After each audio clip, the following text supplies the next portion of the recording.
ನಮಸ್ಕಾರ ವೀಕ್ಷಕರೇ, ನಾನು ನಿಮ್ಮ ಪ್ರೀತಿಯ ಕನ್ನಡತಿ Tejaswini. Welcome to our channel Trishika Raj Kannada vlogs.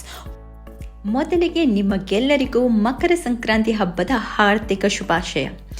ಈ ವ್ಲಾಗ್ ಉಂಟಲ್ಲಿ ನಾನು ಅಪ್ಲೋಡ್ ಮಾಡೋದು ತುಂಬಾ ಲೇಟ್ ಆಯಿತು. ನಂಗೆ ಗೊತ್ತು ಮಕರ ಸಂಕ್ರಾಂತಿ ಹಬ್ಬ ಜಾನ್ವರಿ 14 ಅಂತ, ಬಟ್ ಈ ವರ್ಷ ಜಾನ್ವರಿ 15ಗೆ ಎಲ್ಲರೂ ಸೆಲೆಬ್ರೇಟ್ ಮಾಡಿದ್ರು.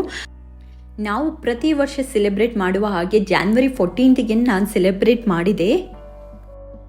ಮನೆಯಲ್ಲಿ ಸಣ್ಣ ರೀತಿಯಲ್ಲಿ ಪೂಜೆಯನ್ನು ಅರ್ಪಿಸಿದ್ವಿ ನಮ್ಮ ಅಯ್ಯಪ್ಪ ದೇವರಿಗೆ. ನನ್ನ ಹಸ್ಬೆಂಡ್ಗೆ ಉಂಟಲ್ಲ ಅಯ್ಯಪ್ಪ ದೇವರಂದರೆ ತುಂಬಾ ಇಷ್ಟ.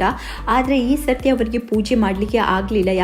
ಯಾಕಂದರೆ ಅವರ ಕುಟುಂಬದಲ್ಲಿ ಯಾರೋ ಒಬ್ಬರು ಹೆತ್ತಿದ್ರು, ಅಂದರೆ ಡೆಲಿವರಿ ಆಗಿತ್ತು. ಸೊ ಅವರಿಗೆ ಉಂಟಲ್ಲ ದೇವರ ಸನ್ನಿಧಿಯನ್ನು ಮುಟ್ಲಿಕ್ಕೆ ಇಲ್ಲ.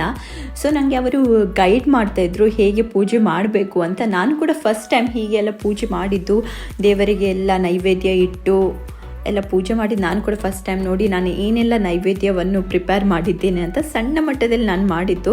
ಫಸ್ಟಿಗೆ ನಾವು ದೇವರಿಗೆ ಫ್ರೂಟ್ಸನ್ನು ಇಟ್ವಿ. ಇಲ್ಲಿ ಬಹರಿನಲ್ಲಿ ಉಂಟಲ್ಲ ಬಾಳೆ ಎಲೆ ಸಿಗುತ್ತೆ, ಸ್ವಲ್ಪ ರೇಟ್ ಮಾತ್ರ ತುಂಬಾ ಜಾಸ್ತಿ. ಬಟ್ ದೇವರಿಗೆ ಬಾಳೆ ಎಲೆಯಲ್ಲಿಯೇ ಬಡಿಸಿದರೆ ಚೆಂದ ಅಲ್ವಾ, ಅದಕ್ಕೋಸ್ಕರ ನಾನು ಬಾಳೆ ಎಲೆಯನ್ನು ತಂದಿದ್ದೆ. ಬನಾನಾ ಪೋಡಿ ಮತ್ತು ಸಲಾಡ್ ಮತ್ತು ಚೆನ್ನ ಉಪ್ಪು ಕರಿ, ಇದು ಸ್ವಲ್ಪ ಶೆಂಡಿಗೆ, ಆಮೇಲೆ ಇದು ಒಂದು ಸುಗವಾಜಿ ಮಾಡಿದ್ವಿ, ಚೆನ್ನ ಮತ್ತು ಮನೋಲಿ ಅಂತ ಹೇಳ್ತೇವೆ. ಮತ್ತು ಇದು ಬಟಾಣಿ ಕಷಿ, ಇದು ಅನ್ನ, ಅದಕ್ಕೆ ಸಾಂಬಾರ್, ಅದರ ಜೊತೆಗೆ ಸ್ವೀಟ್ ಅಂತ ನಾನು ಗೋಧಿ ಪಾಯಸ ಮಾಡಿದ್ದು. ಆಮೇಲೆ ಕೊನೆಗೆ ಪುಳಿಯೋಗರೆ ಮಾಡಿದ್ದೆ. ಇದೆಲ್ಲವನ್ನು ನಾನು ದೇವರಿಗೆ ಅರ್ಪಣೆ ಮಾಡಿದ್ವಿ. ನೈವೇದ್ಯವನ್ನು ದೇವರಿಗೆ ನೈವೇದ್ಯ ಅರ್ಪಣೆ ಮಾಡಿದ ಮೇಲೆ ನಾವು ಪೂಜೆ ಮಾಡಿದ್ವಿ. ನಾನು ಆ್ಯಕ್ಚುಲಿ ಹೇಳಿದ ಹಾಗೆ ಇದು ನಾನು ಫಸ್ಟ್ ಟೈಮ್ ನಾನು ಪೂಜೆ ಮಾಡೋದು ಅಯ್ಯಪ್ಪ ದೇವರಿಗೆ. ಯಾಕಂದರೆ ನಾನು ಪುನಃ ಉಂಟಲ್ಲ ನನ್ನ ಹಸ್ಬೆಂಡ್ ಹತ್ರ ಕ್ವಶನ್ ಕೇಳಿದೆ, ಹೆಣ್ಮಕ್ಕಳು ಪೂಜೆ ಮಾಡ್ಬೋದು ಅಯ್ಯಪ್ಪ ದೇವರಿಗೆ ಅಂತ. ನನ್ನ ಹಸ್ಬೆಂಡ್ ಹೇಳಿದರು, ದೇವರಂದರೆ ಎಲ್ಲರಿಗೂ ಒಂದೇ ಅಲ್ವಾ, ಹೆಣ್ಮಕ್ಳಾದ್ರೇನು ಗಂಡು ಮಕ್ಕಳಿದ್ರೇನು ಮಡಿಯಲ್ಲಿ ಪೂಜೆ ಮಾಡುವಂತ. ಸೊ ನಾವು ಎಲ್ಲ ಮಡಿಯಲ್ಲಿ ನಾವು ಪೂಜೆ ಮಾಡಿದ್ವಿ. ಯಾಕಂದರೆ ಪ್ರತಿ ವರ್ಷ ಕೂಡ ಉಂಟಲ್ಲ ನಾವು ದೇವರಿಗೆ ನೈವೇದ್ಯವನ್ನು ಇಡ್ತೇವೆ. ಈ ಸರ್ತಿ ಉಂಟಲ್ಲ ಇಡದಿದ್ದರೆ ಏನೋ ನಮ್ಮ ಮನಸ್ಸಿಗೆ ಸಮಾಧಾನ ಆಗ್ತಾ ಇರಲಿಲ್ಲ. ಸೊ ನನ್ನ ಹಸ್ಬೆಂಡ್ ಹೇಳಿದರು, ಈ ಸರ್ತಿ ಕೂಡ ನಾವು ಮಾಡುವ, ದೇವರ ಹತ್ರ ಮತ್ತು ನಾವು ಕ್ಷಮೆ ಕೇಳುವ ಏನಾದರೂ ತಪ್ಪಾದರೆ ಅಂತ. ಸೊ ನಾವು ಹಾಗೆಯೇ ಮಾಡಿದ್ವಿ. ಏನಾದರೂ ತಪ್ಪಿದ್ರೆ ಕ್ಷಮೆ ಇರಲಿ ಅಂತ ಕೂಡ ನಾವು ದೇವರ ಹತ್ರ ಕೇಳಿದ್ವಿ. ನನ್ನ ಹಸ್ಬೆಂಡ್ ಆ್ಯಕ್ಚುಲಿ ಎಲ್ಲ ನನಗೆ ಸ್ಟೆಪ್ ಬೈ ಸ್ಟೆಪ್ ಹೇಳ್ತಾಯಿದ್ರು ಹೇಗೆ ಪೂಜೆ ಮಾಡಬೇಕು ಅಂತ. ಸೊ ನಾನು ಅವ್ರು ಹೇಳ್ದಾಗೇ ಮಾಡ್ತಾಯಿದ್ದೆ. ಈ ಸರ್ತಿ ಮಾತ್ರ ನಮ್ಮ ವಿಡಿಯೋಗ್ರಾಫರ್ ನನ್ನ ಹಸ್ಬೆಂಡ್.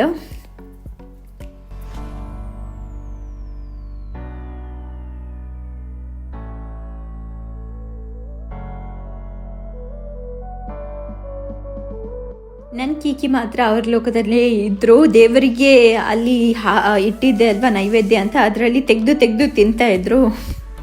ಏನು ಮಾಡೋದು, ಮಕ್ಕಳೇ ಅಂದ್ರೇ ದೇವ್ರಲ್ವಾ, ಮತ್ತು ಏನು ಮಾಡೋದು. ಆಮೇಲೆ ಕೀಕಿಗೆ ತೀರ್ಥ ಕೊಟ್ವಿ. ತೀರ್ಥ ಅಂದರೆ ಆಯಿತು, ಬೇಗ ಬರ್ತಾರೆ ತೀರ್ಥವನ್ನು ಕುಡಿಲಿಕ್ಕೆ, ದೊಡ್ಡ ಜನರ ಹಾಗೆ. ತುಂಬ ವರ್ಷದ ಎಕ್ಸ್ಪೀರಿಯನ್ಸ್ ಥರ ಕುಡಿತಾಳೆ, ಆದರೆ ಖುಷಿಯಾಗುತ್ತೆ. ಮತ್ತು ಅವಳಿಗೆ ಹಣೆಗೆ ಗಂಧ ಹಚ್ಚುವುದಂದರೆ ತುಂಬಾ ಇಷ್ಟ. ಮೊದಲಿಗೆ ನನಗೆ ಹಚ್ತಾಳೆ, ಆಮೇಲೆ ಅವಳು ದಾಡಾಗೆ ಡೈಲಿ ಅಲ್ಲ ಹಚ್ತಾಳೆ. ಯಾವಾಗ ಅವಳು ದೇವರ ಸನ್ನಿಧಿ ಹತ್ರ ಬರ್ತಾಳೆ, ಡೈಲಿ ಒಂದು ಮಾರ್ನಿಂಗ್ ಒಂದು ಬಂದು ದೇವರ ಸನ್ನಿಧಿಗೆ ಕೈ ಮುಗಿತಾಳೆ. ಆಮೇಲೆ ನನ್ನ ಮುಖ ಫುಲ್ ಗಂಧ ಮಾಡ್ತಾಳೆ, ಆಮೇಲೆ ಅವಳ ಮುಖ ಫುಲ್ ಗಂಧ ಮಾಡಬೇಕು. ನನಗಿಂತ ಜಾಸ್ತಿ ಉಂಟಲ್ಲ ನನ್ನ ಹಸ್ಬೆಂಡ್ಗೆ ದೇವರ ಮೇಲೆ ಭಕ್ತಿ ಜಾಸ್ತಿ. ಅದೇ ಭಕ್ತಿ ಕೂಡ ಉಂಟಲ್ಲ ನನ್ನ ಪಾಪುಗೆ ಕೂಡ ಬಂದಿದೆ. ಎಲ್ಲಿ ಯಾದರೂ ಉಂಟಲ್ಲ ದೇವರ ಫೋಟೋ ನೋಡಿದರೆ ಸಾಕು ಕೈ ಮುಗಿತಾಳೆ. ಹೋಟೆಲಲ್ಲಿ ಒಂದು ಪೋರ್ಟ್ರೇಟ್ ಇತ್ತು, ಅದನ್ನು ನೋಡಿ ಕೂಡ ದೇವರ ಅಂತ ಹೇಳಿ ಕೈ ಮುಗಿತಾ ಇದ್ಲು.